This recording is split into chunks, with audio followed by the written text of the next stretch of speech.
Love can be blind. You're cute. But some things should never be overlooked. A lover who raises their hand in anger is signaling what could come.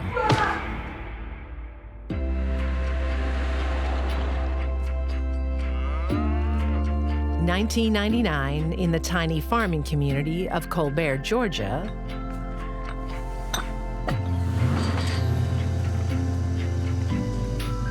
It's like the law's after you. Lucky me. 37-year-old Doug Benton's heart has been captured by the first woman in the county to become a deputy sheriff, 34-year-old Tracy Fortson. Doug was a bodybuilder and an outdoorsman. That was a good fit for Tracy. Yo. Get to meet the new lady of my life. Hell, I thought you were here to take him away. I will if you don't behave. She was into motorbike riding, she was into hunting, and she was into weightlifting. Y'all ladies ready for a real workout? The new lovers share everything. How about that? Even Doug's treasured Harley.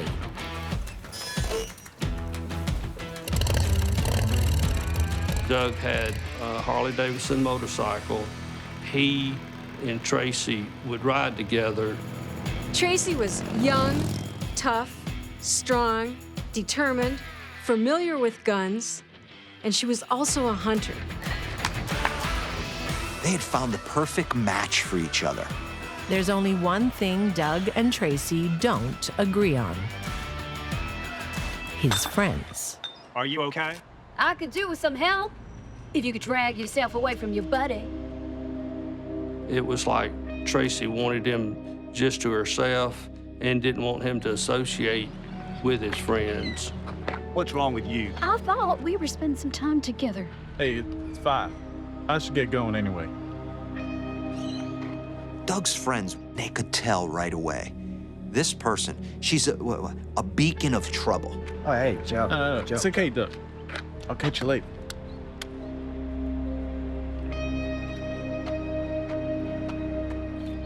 He's my friend. I'm your woman. After his friends got to know her, they stopped coming over. Tracy maneuvers her way into every corner of Doug's life. In February 2000, she even quits the police force to work in his welding business. Get in here now. They decide to work together. Is this a recipe for a disaster? Tracy uses her access to Doug's business files to punish him. Tracy would delete information off the computer to get back at Doug, to hurt his business, because she ultimately was the one that was operating the computer. Get out of there! Tracy had to have known how Doug would react.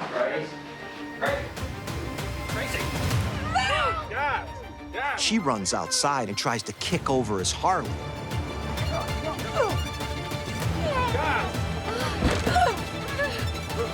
Doug gets really, really angry with her. I'll do better than that. The confrontation quickly escalates into a terrifying standoff. Doug knew that she kept a gun in her truck. You come out of that car with a gun, there's gonna be trouble. There's two guns involved. This relationship is like a powder keg with sparks flying.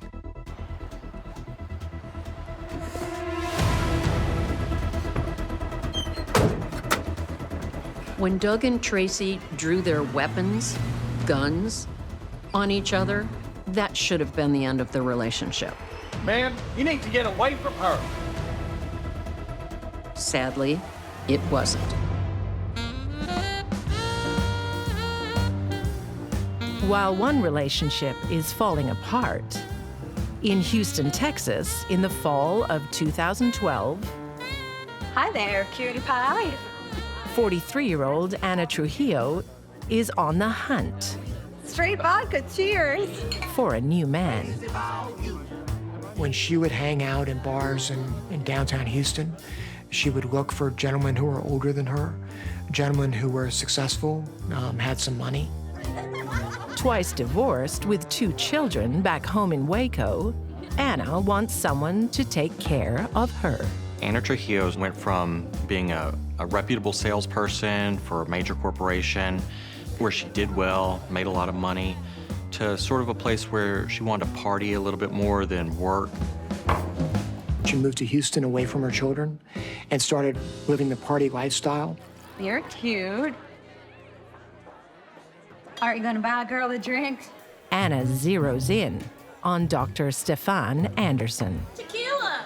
59-year-old Stefan is a medical researcher, new in town, and best of all, single. He was a professor at the University of Houston and had been very successful in the pharmaceutical business in New York.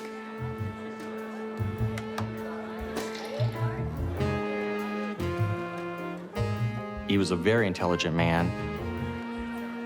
But just like Ana, Stefan loves a drink. He was a functional alcoholic. He did drink every single day. He never became violent when he was intoxicated. It usually helped him talk a little bit more. It helped him open up to people. This theory is right. It could be a very important breakthrough. Early days yet, though. Here's hoping. The romance blooms. Or you're just still being boring. It's cold work, my dear. Several years of research still planned. And they become an unlikely couple. Let's go have some fun. She won't give in. The PhD and the party girl. He was attracted to her spirit and her quirkiness. He also had a history of trying to fix people and seeing the good in people. She's different, all right. Full of life, what I need. She portrayed herself to be very sexual. And when you're quiet and shy and reserved and you haven't had that kind of attention before, he was very lured into that, and he liked that. But Ana has a dark side. Ana changed when she drank. She became a different person. Very nice when she was sober, but just sort of a monster when she was drunk. Stefan soon discovers Ana's dark side for himself. Where have you been? I met some friends. Ah! What's that for? Stop that now! Ana Trujillo, on the surface, was a very bubbly, friendly, happy person. I hate you! You're no better than the others. Underneath, I think that she was very angry. And so when Ana Trujillo would drink excessively, that anger would come out and it would manifest itself in violence. And it only gets worse. Dr. Anderson told people that Ana had choked him and he was scared for his life.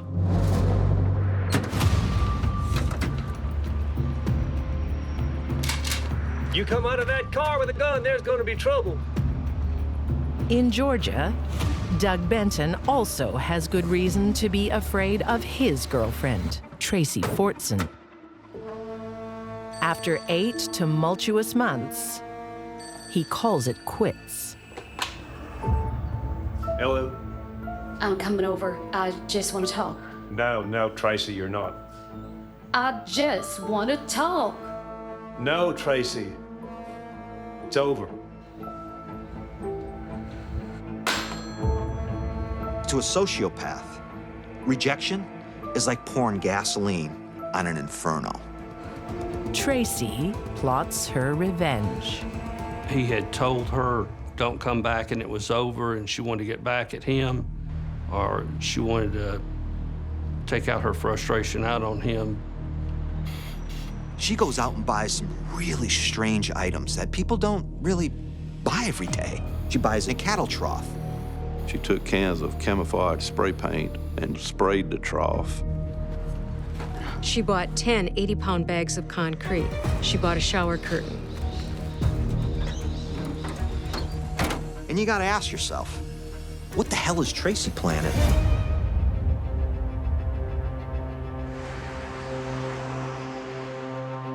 On June 4th, 2000, Tracy puts her complex plan into action. He had said he didn't want to see her anymore. He had rejected her. She comes into the house, he's sleeping on the couch. She was so furious, she decided to take his life. She shoots him in the head with a .22. Doug survives the bullet, but is now at Tracy's mercy. He would be inhaling blood into his lungs. It would take him minutes to stop breathing. She could have shot him in the head a couple more times. The stabbing made it so much more personal. Finally, Doug succumbs. But Tracy knows her job is only half done. She must now dispose of a 260-pound dead weight. Laid the shower curtain on the floor, rolled him off the couch. A shower curtain on carpet, there's not very much resistance. So she was able to drag him through the house. She had backed up her truck to the porch and just slid him off from the porch onto the watering trough. The trough is to become Doug's tomb. She then took bags of cement, poured over the top of him in the trough, took a water hose, sprayed it down.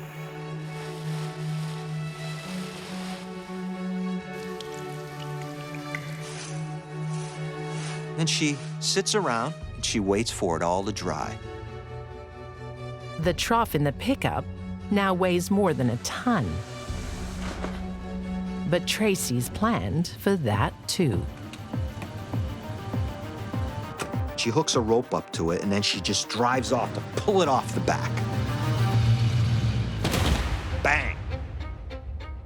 She was familiar with the area up under some trees out of the way that she thought would not be discovered.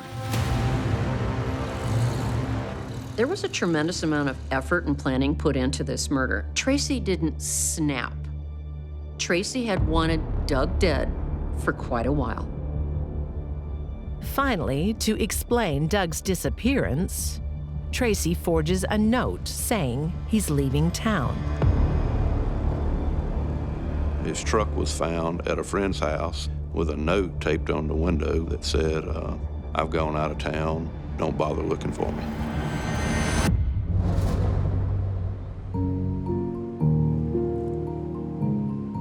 In Houston, Texas, Dr. Stefan Anderson ends his troubled relationship with Ana Trujillo until she asks for one last chance. Please, Stefan. Just a few days. Until I can go back home. She was planning on going to Waco the very next day, we believe, to move in with her parents.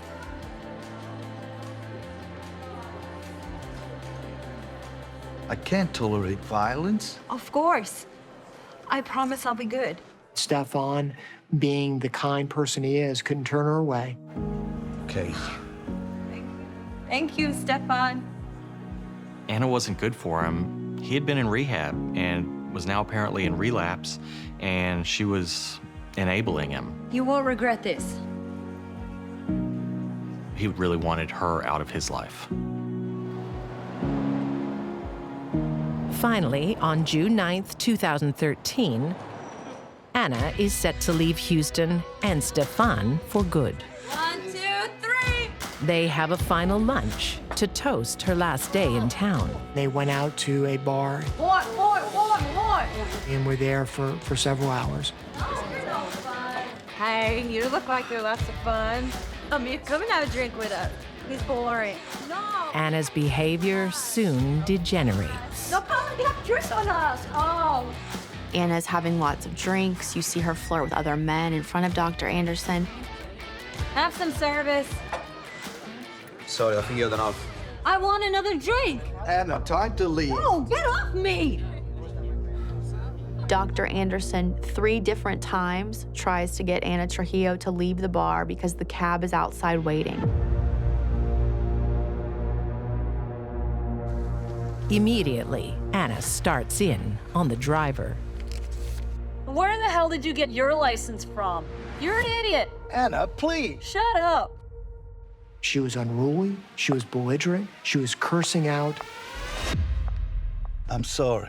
The cab driver is shocked by Anna's behavior. Your friend, she's out of control. She told him, you need to get away from this woman. This woman is not good for you. Everything will be okay. I pray for you. She got out of the cab and prayed over him for his safety. She was worried about Dr. Anderson, that something really, really bad was going to happen.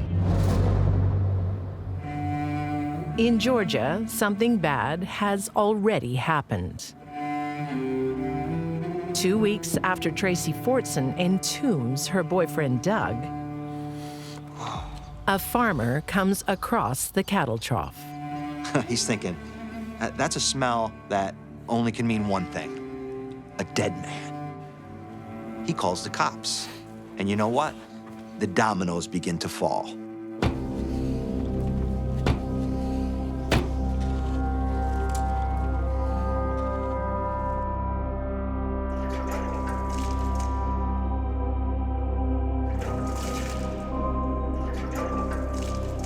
Tracy has to act fast. She knows a forensic team will be heading to Doug's place, and she needs to get there first. The couch was blood-soaked. There was a trail of blood that led from the couch to the door. She knew she had to cover her tracks. After all, she was in law enforcement. Tracy attempts to torch the house. She douses the couch and carpet in kerosene and sets candles to ignite the fire while she makes her getaway. That was extremely stupid. When the flame reached the carpet, it extinguished. She probably didn't give it enough oxygen because the flame burned out and it did not start on fire. Police discover the failed arson attempt and add it to the long list of incriminating evidence Tracy has left behind. The other things that she did, buying the watering trough, the concrete, the note, the fingerprint tape. The tape used to stick a note to Doug's vehicle was like fingerprint tape that only a cop would have access to, really. And then the latex gloves that Tracy used are found inside her house. Even Tracy's futile attempt at camouflage points straight back at her. On the cattle trough is this spray-painted design of like an army camouflage type of thing. And then they also find a similar one on Tracy's mailbox. It was obvious that, she was the perpetrator. It was just sort of scatterbrained for some of the things that she did do, knowing that she'd been in police work. In 2004, Tracy Fortson is convicted of malice murder and sentenced to life in prison. It seemed like she was just an upset lover that wanted to get back at him for hurting her. Some women, when their boyfriend breaks up with them, go out with their girlfriends, they drink wine, they cry, they make phone calls, they get over it. Tracy had a need to dominate and control men in her life, and that's why he's dead.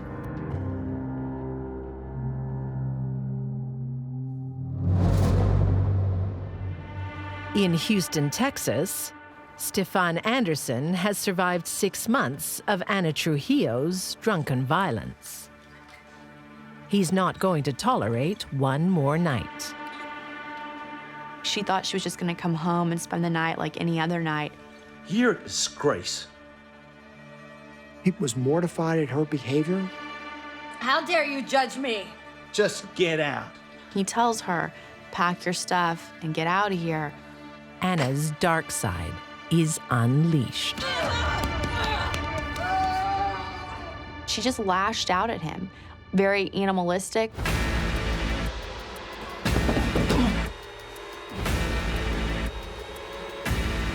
He was on his back, face up, and she was on top of him. She struck him in the head at least 25 times with the heel of her shoe.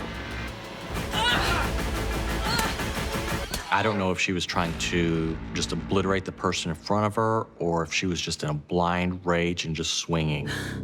Anna walks away without a single injury. Stefan never strikes back. In those final moments of self-preservation or fight or flight, he never hit her back. He never punched her, he never struck her, he never even pushed her. At 3:45 a.m., Anna calls 911. I want to report an assault. My boyfriend, he attacked me. Anna Trujillo's voice is slurred. She originally reports that she's being attacked and that she needs help.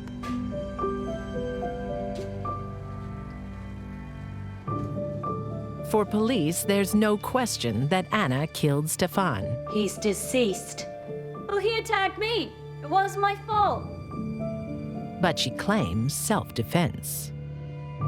Anna's story at trial was that he attacked her and that he got her in a bear hug, and that basically he was choking her from behind and that she repeatedly had to hit him in the face with the shoe to get him to let go. Now, that wasn't consistent with the physical evidence. The evidence suggests Anna straddles Stefan and repeatedly pounds her 5.5-inch stiletto heel into his head and face. In 2014, the jury takes just 2 hours to find Anna Trujillo guilty of murder. She's sentenced to life in prison with no parole for 30 years. These two weren't drug dealers or thugs. They were people who went to a golf course and drank red wine together. And then one night in a really nice condominium in the museum district, she beat him to death with a shoe. I mean, that's horrifying.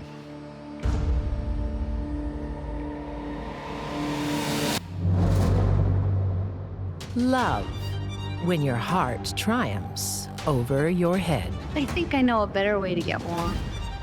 And if it falls apart, I gotta go. reason can be the first casualty.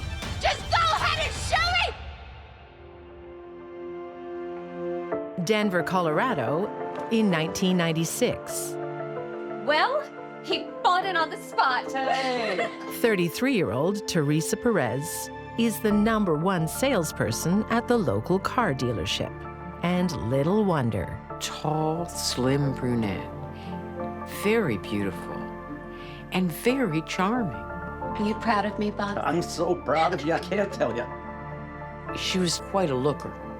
She knew she could use that to her advantage. Teresa uses those same charms. Not bad. I want to celebrate. To entice her boss, Justin Rosen, into her bed. 73-year-old Justin is married and very wealthy. Justin made a lot of money through his car dealerships. He was a good businessman, and she wanted to take advantage of that.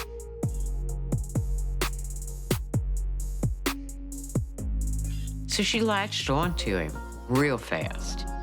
Some men, they start getting older and they want to cling on to their youth. They become vulnerable to younger women, and that's what Justin did. Oh, Teresa, I'm much too old for you. I love older men. Teresa has a long list of older men in her past. Before Justin, it's husband number 4, Mario Perez. What are you still doing out? Waiting for you. Where have you been? She started drinking an awful lot. What do you care? And she was dabbling in drugs as well. Teresa also starts gambling. Who are you to tell me when I've had enough to drink? Her gambling problem got very, very serious. Where's my money? You mean our money? No, my money. She maxed out credit cards. She rang up $42,000 in debt. She was out of control.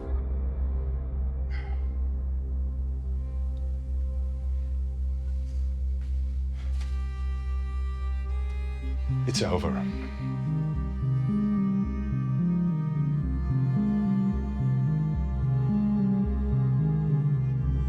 She had her backup plan ready to go. When she left Mario, she went right into Justin's arms. But her sugar daddy only sees her sweet side. Justin sets up Teresa and her daughter in a luxury apartment. So, how was practice today? Yeah, it was great. Can't wait till next week. Oh, really? Justin was very generous to Teresa. She had a very nice place to live. He gave her cash all the time. Justin visits regularly, but soon finds having a teenager around is cramping his style. Thank you. Sweetie, why don't you go have dinner in your room tonight? Mom. Now.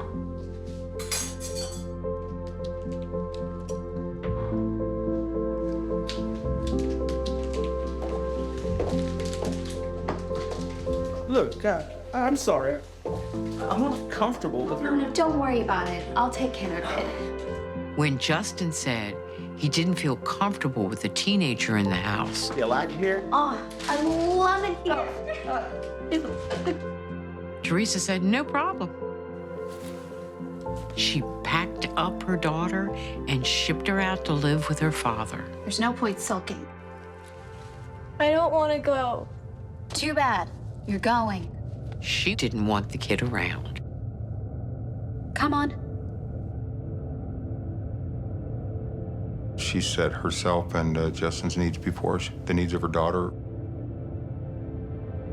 Nothing is going to stand in the way of Justin becoming her husband.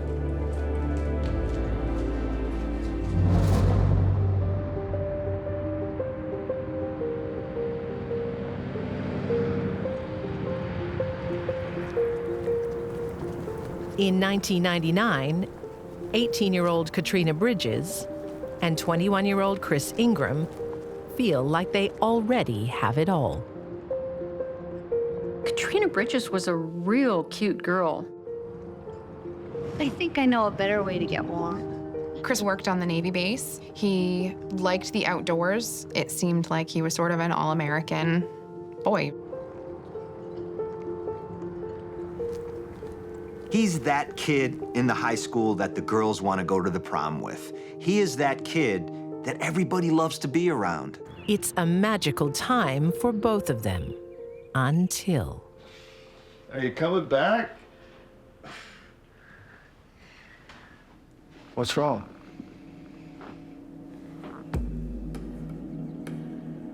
Chris and Katrina meet. 3 months later, she's pregnant. Hey, it's okay. Oh, hey, it's okay. We're having a baby. Oh my God. When Katrina got pregnant, Chris didn't run away. He wanted to do the right thing. He stood by her. He wanted to be a dad. Chris agrees to move to Maine so the teenage mom is close to her family. Hi. Chris has got to support his family, so he gets a job at the local naval base as a clerk. Look at that perfect little face. It's just like his mom. He's doing it because he has a family, and he's a man, he's gonna take care of them.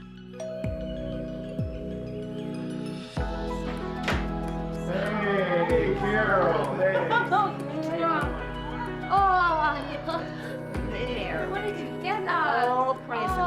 Katrina's family spoil the new addition, Look what Grandma's got you.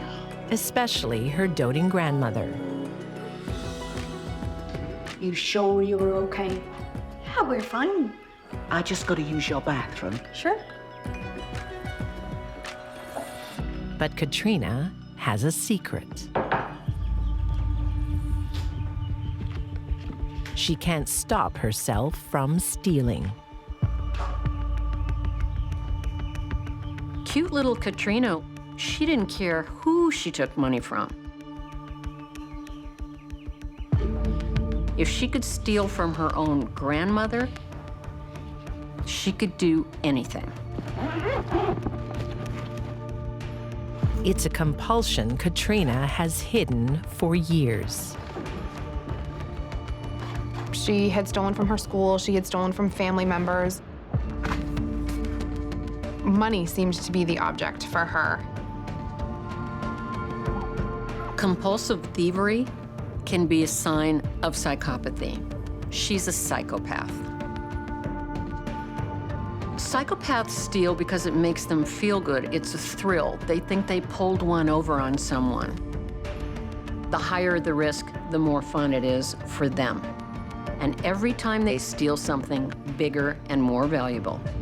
Eventually, her thievery extends to defrauding the state. Katrina received welfare benefits. She said that there was no other income coming into the family, even though Chris had a job. Katrina is always looking for easy cash. And one day, a life insurance agent knocks at their door. Hello. Who? Hi. Oh my God, he's so cute. Do you have a couple of minutes? Maybe all three of us talk about it? Yeah, no, sorry. We actually. Come on. Come on in. Katrina is all ears. She convinces Chris to sign them both up, and the baby too. Chris's policy was, well, if he died in an accident, it tripled. It was worth $45,000. Congratulations. Thank you.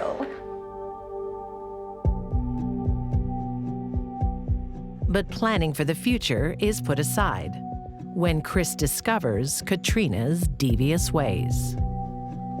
Her grandmother reported that some checks were missing and that Katrina had written checks and tried to cash them. Chris is appalled. What's wrong? You stole from your grandma? No, she gave me that money. No, she didn't. You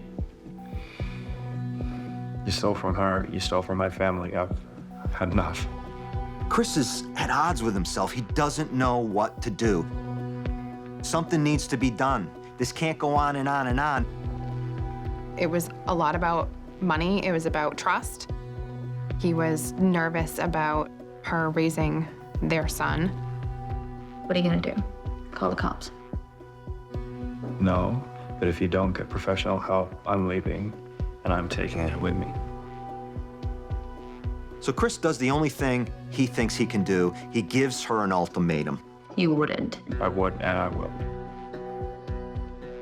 Okay, you win. I'll get help.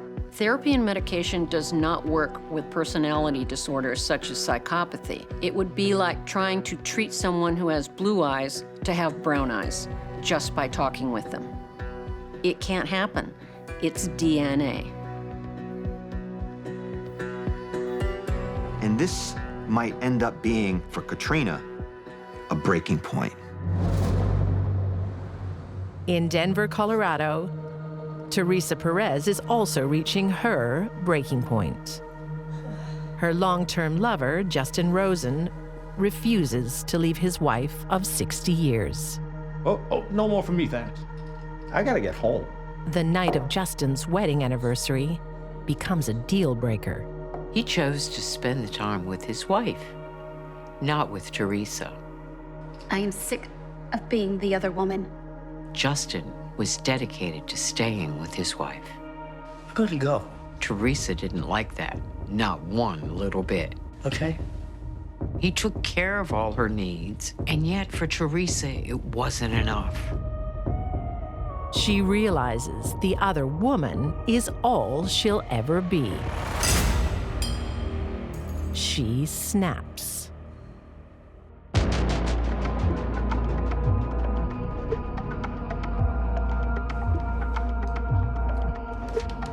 That sent her into a spiral of anger and feelings of deceit. You think you can just dump me? There were threats made, there were accusations made, and a lot of inappropriate comments were made to Mr. Rosen. I am gonna tell all of your friends and family, you lying piece of dirt. She was not going to let him go without a fight.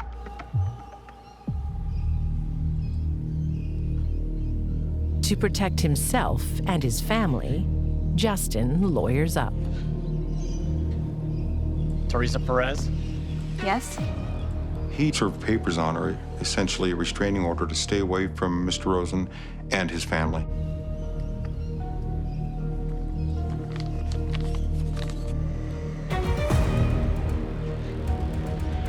That was the final straw.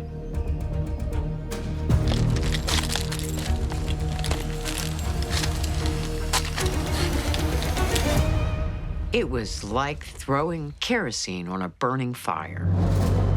In Jonesboro, Maine, on January 3rd, 2001, Katrina Bridges turns up at her mother's house in a frightful state. She's in bare feet. Her hair's been crudely cut. What happened? Are you okay? I was kidnapped by Canadian drug dealers. What? They were Canadians, drug dealers. I think Chris owed them money. And they came to the house looking for that money. And when he didn't have it, they pulled out a weapon. Come in. They had shot Chris. Terrible. And they had then taken Katrina and the baby and kidnapped them and drove around with them for hours before letting them go. 10 hours after Katrina left home, she finally reports Chris's shooting to the police. They immediately went to the house. Sir, can you hear me? Chris was still alive when he got to the hospital. It was about 24 hours before he died. There was two of them. They had Canadian accents. Katrina's story becomes even more outlandish. She goes, okay. They kidnapped me. They were gonna force me to perform sex on them, and I refused to, and I fought them off. So they raped Chris? Raped Chris. This story she's telling, it's falling apart as she's talking about it. How about you tell the truth? Katrina could see her story wasn't being believed, so she took a different route. He was depressed. He wanted us both to commit suicide.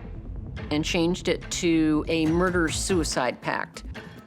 Who pulled the trigger?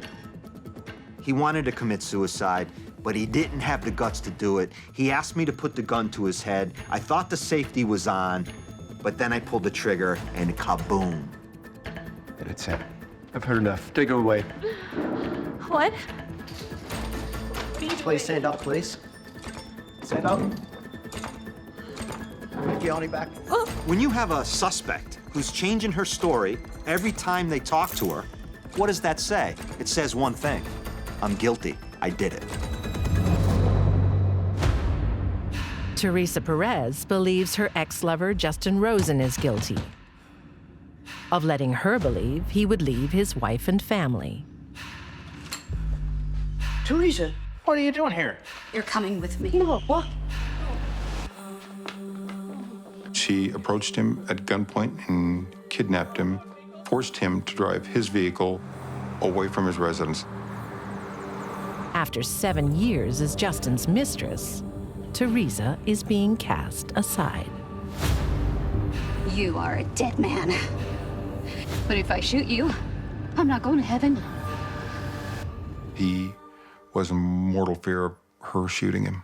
but I'm gonna shoot you anyway. I am gonna die because of what you've done. She's accusing Mr. Rosen of destroying her life.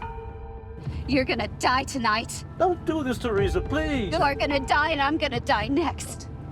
It's all over now. They're gonna die together.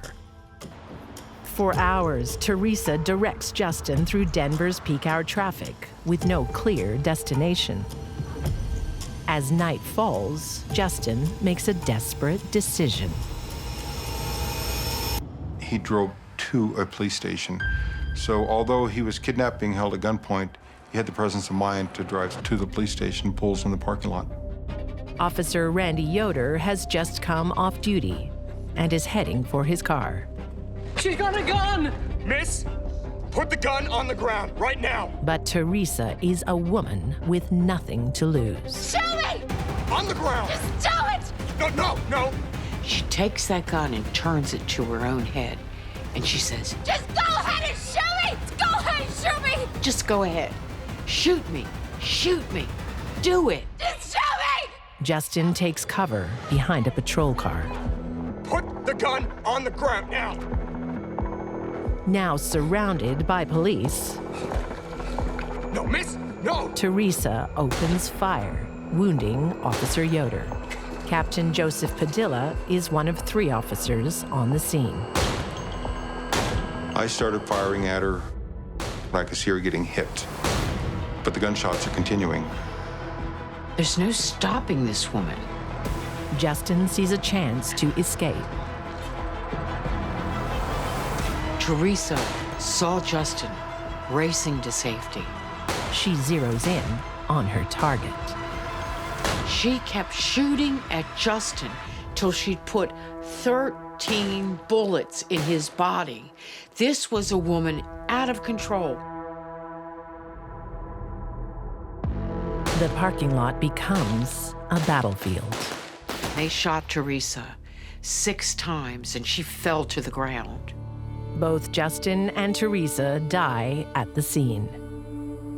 She's laying there staring at me, bleeding, and Mr. Rosen's grabbing my hand as he's speaking to me, and he is getting more faint and quits talking, and his hand falls away from me. They both died with me there next to the truck. Teresa Perez manipulates her way through life. But when her ultimate dream is crushed, all she wants is revenge. Her intent was to kill Mr. Rosen, and if she died in the act of doing that, I don't think it mattered to her. Teresa is a selfish, manipulative, needy woman. She made decisions that were wrong, that were harmful, and eventually she made one that was fatal.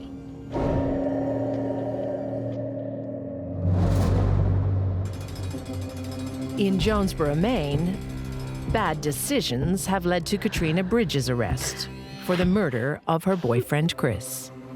There was 2 of them. They had Canadian accents. I've heard enough. Take her away. What? Her implausible lies are exposed, and crime scene evidence reveals what really happened. Despite her husband's ultimatum, Katrina Bridge is back to her thieving ways.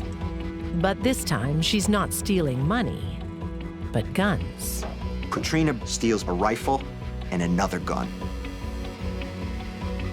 She knew that they were there, and it was fairly targeted that that was what she was after.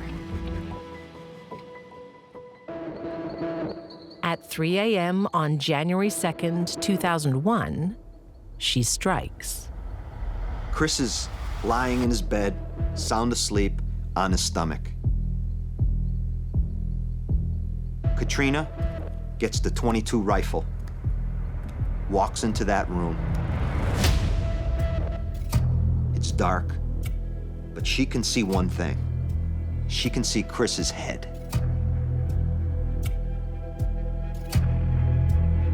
She cocks that gun back.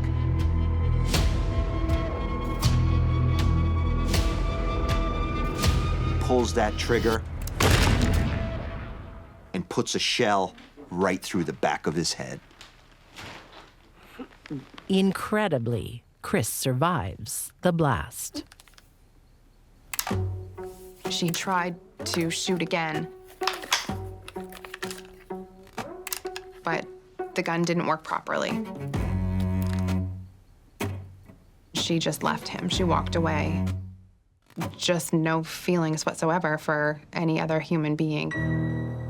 It's then she concocts the unlikely story of a home invasion. Cuts her hair as proof of her ordeal, then turns up at her mother's house to play the victim.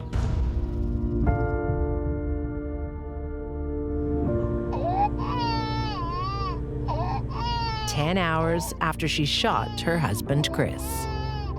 The hours she spent driving around, she was probably buying time, making sure Chris was dead. Sir, can you hear me?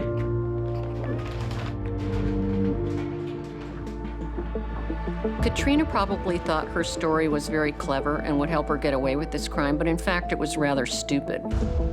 In 2003, Katrina Bridges is found guilty of murder and sentenced to 47 years behind bars. Katrina murdered Chris because he made himself so much more valuable with the life insurance policy. She didn't understand insurance companies don't go writing checks right away to the spouses of murder victims. Katrina's dark compulsions finally overwhelm her life, but it's those around her who suffer most. Not all psychopaths are violent. Katrina was content with petty thievery and lying. She was that kind of psychopath right up to the moment she became a violent one.